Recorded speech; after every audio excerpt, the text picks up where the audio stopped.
ওই নকল লক্ষ্য কর আজকের সমাজে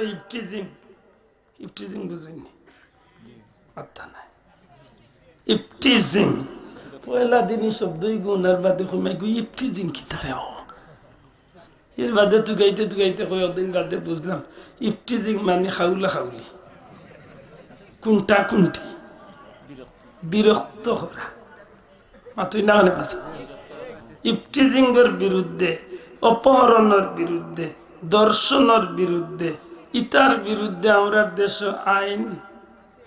আছে না নাই মাদকা নারী নির্যাতনের বিরুদ্ধে আইন আছে না নাই আমরা আল্লাহর গোলাম নবীর উম্মত আমরা সিদ্ধান্ত নিতে হইব পর্দা করলে আমরা ফায়দা হইব না ক্ষতি হইব এখান বুঝা লাগবে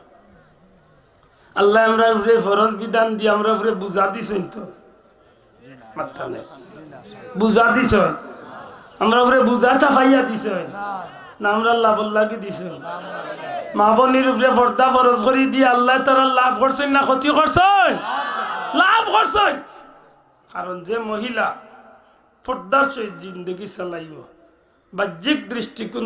দুনিয়ার সব জাতর বিপত্তনে নিজরে নিজে হেফাজত রাখবো পাশাপাশি জাহান্নামের কঠিন আগুন তনে আল্লাহর বান্দি বাঁচার সুযোগ হইব বড় করে কইতে সুবহানাল্লাহ আমার ভাই হল বন্ধু হল হযরত আদম আলাইহিস সালামে যখন 20 মর্তবা বা 10 মর্তবা দুরূদ শরীফ পড়িয়া হাওয়ারে ফাইলা এতে বুঝা গেল যে হযরতে হাওয়া এমনিতেই নিজের ইচ্ছায় হযরতে আদমর আতইয়া দড়ি লাইলা না হযরত আদম আলাইহিস সালাম আল্লাহর গেস্তনে মোহরানা আদায় করিয়া বিনিময়ে ফাইলা কোনটা যে জিনিস দিয়া পাওয়াইছেন মোহরানা এই বিনিময়টা দাম নি না দামি না কম দামি জোরে কইতে দামি না কম দামি